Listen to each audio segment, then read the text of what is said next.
Thank you very much for joining us. As promised by my colleague Nina Rosman, my name is Ibrahim Sani. I am broadcasting live from the Kuala Lumpur Convention Centre.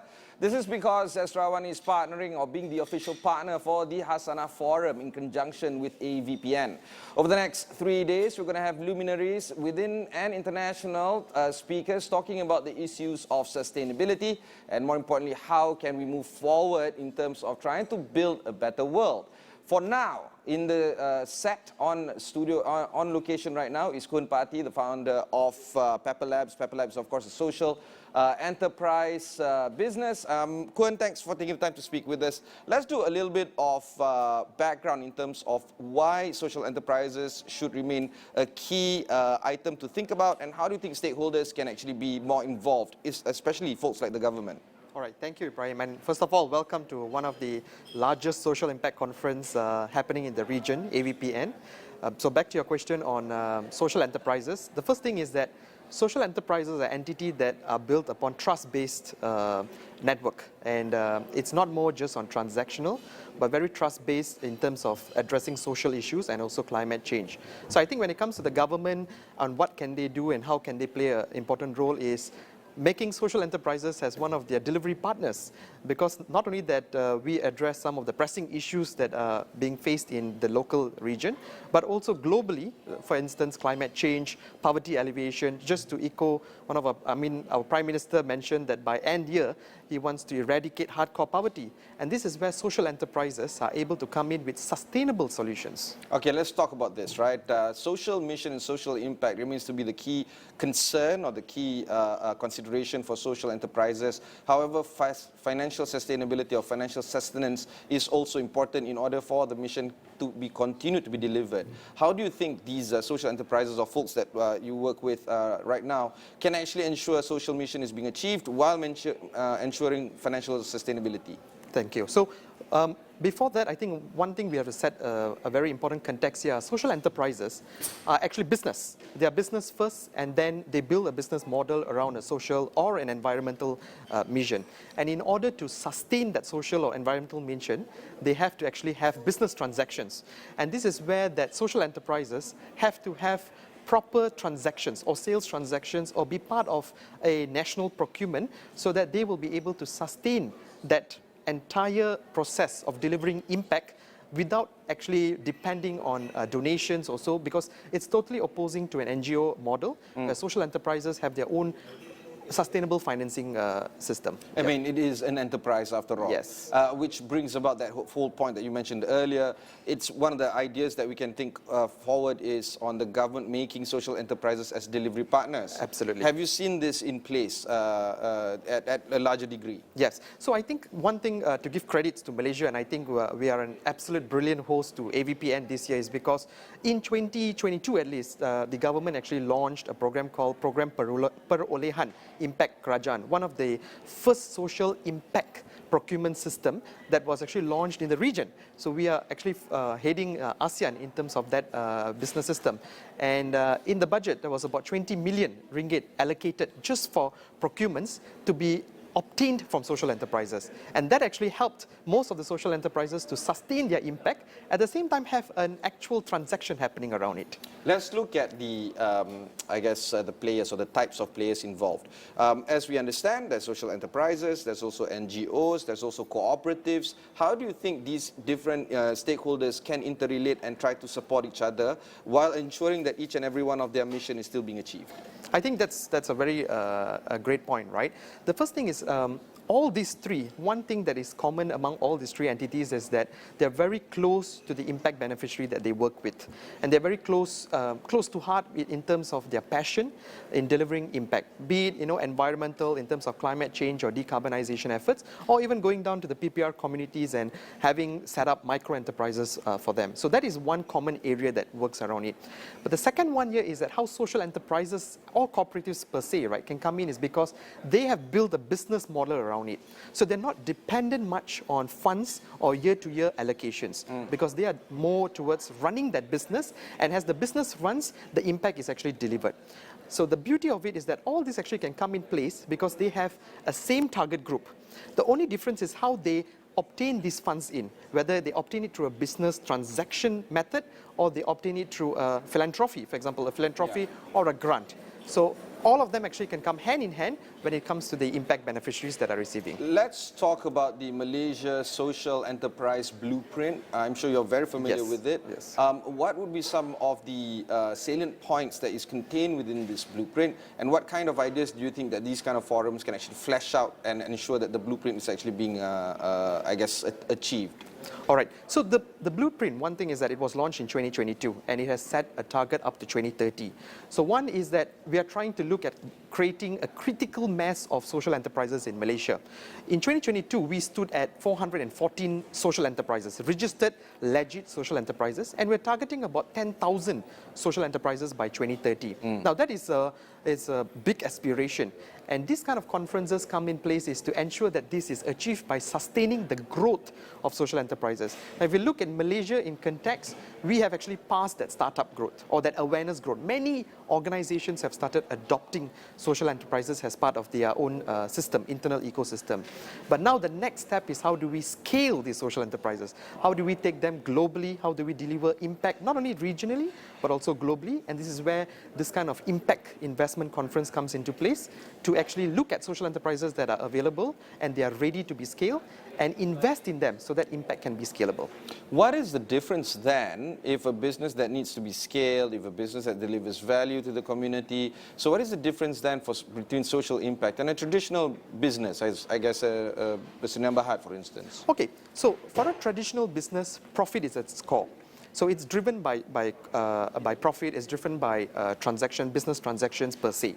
But for a social enterprise, at the core is actually the social impact or the environmental impact. So for instance, to give you a very simple methodology during COVID, if you ask social enterprises, the first thing is, do you let go of people or do you actually burn more money? The first question here is that not to save money, but is to sustain people that are already working or to sustain the beneficiaries, because that's how the priority comes in for a social enterprise, which is social impact first, and then the business is built around it. As for opposed to an actual traditional business, it's about profit making, and that's how the companies are sustained. Right now, a lot more companies are talking about corporate responsibility, not just corporate social responsibility. We're looking at companies big and small actually, trying to bring about better social impact. In fact, they are taking various oaths, including the serious oath, for instance, and many more, in terms of trying to bring value and good to the society. Do you feel that that is a step in the right direction for corporates to go after? And how does this bring about that whole values of social impact that is being brought about by social enterprises? Great. So one thing is that I think even in this conference today, the theme is about shifting the narratives. Shifting the narratives of philanthropy. So most of corporate companies in the past would have looked at a CSR programs where it's once off. And you look at an impact which is not long-term sustained impact. It's only for the duration of the funds. And that's about it. It ends there. But over here, what we are talking about a collective action which is deep. And it's rooted within the community or the environment that you're looking at. And this is where we are looking at corporate companies who are, I think now is more prime because there's a lot of conversations taking over ESGs.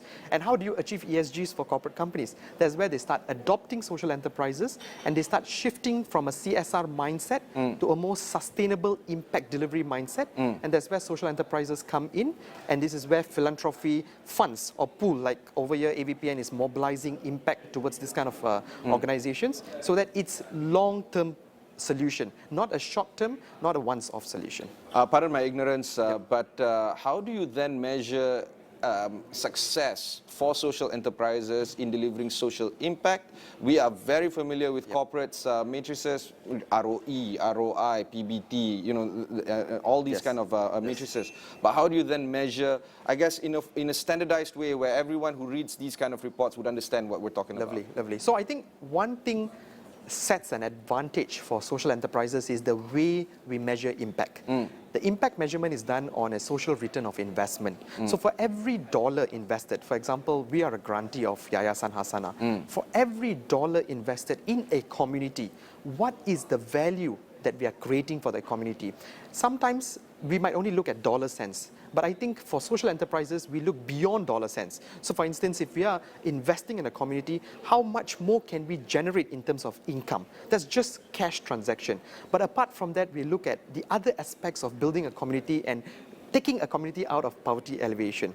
Because when it comes to poverty, there's a lot of a multi-pronged approach. It's just not about cash transaction, but it's also about mindset, behavioral change. And this is where social enterprises are able to come in, because we measure success based on social return of investment. Speaking about social return of investment, what goes inside it other than the items that you mentioned earlier? So I think number one is that there are a lot of metrics that we look at, not only just our financial transactions that are being uplifting generated, individuals from poverty. not only uplifting individuals, but what is the long-term impact we are planning to leave behind? Is it just going to be a year of them generating an income and then, just blowing a trumpet over it and saying that, hey, these guys have achieved an income for the next 30% so or 50%, but on a long-term basis, how do we see them moving from one ladder to another? For example, how do we move them up from a B40 community to an M40 community? Or how do we look at infrastructure in terms, are the children getting the right education? Because education is also a key for to get out of poverty. Yes, of course. So all this multi-perspective is actually looked by a social enterprise. Including dietary requirements. Healthcare as well.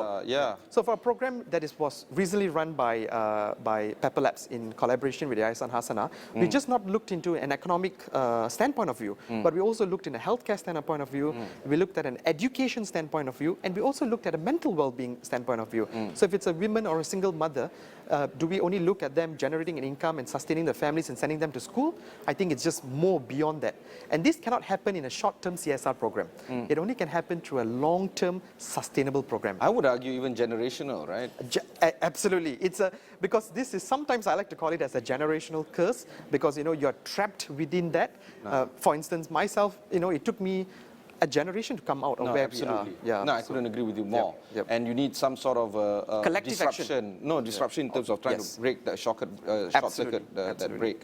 Okay, if Pepper Labs want to work with people, how do they reach out to you and how do they get in touch with you? Okay, so lovely. So we have a website, www.pepperlabs.my, and our email address is also on board there. We have a very famous restaurant in PJ called Masala Wheels. We serve meals with impact over there, so you can also walk in and enjoy our meals, because every single dollar that is contributed there goes back to building the community. And of course, we just saw the event kick-started about half an hour ago. There are plenty of speakers that is going to be involved, including the Prime Minister. There's a lot of folks from stakeholders like yourself and social enterprise, social impact corporations. MOF is going to be here, including the Datuk KSP, John American. He's going to be giving a few speeches. What would be some of the takeaways that you are looking for when you are attending this conference over the next 3 days? I think number one is that I'm actually looking forward to see how other nations are actually developing their own philanthropy action. I think Malaysia have advanced quite a lot, but there's a lot more we can do as well to be the tiger of ASEAN, as we say, right? So this is where I'm going to learn, and I'm going to see how other philanthropy countries are actually moving their funds and mobilizing their capital towards social impact. Fantastic. That was Kuan Pati, the founder of Pepper Labs, Sdn Bhd, talking about social enterprises and social impact. We're going for a short break. When we come back, we're going to be speaking with Zarina Ismail, the co-founder of Drop and Wash. We are going to continue on in this conversation of sustainability, social impact, social enterprises, and of course, more importantly, how you can actually be part of this conversation. We'll be right back after these messages.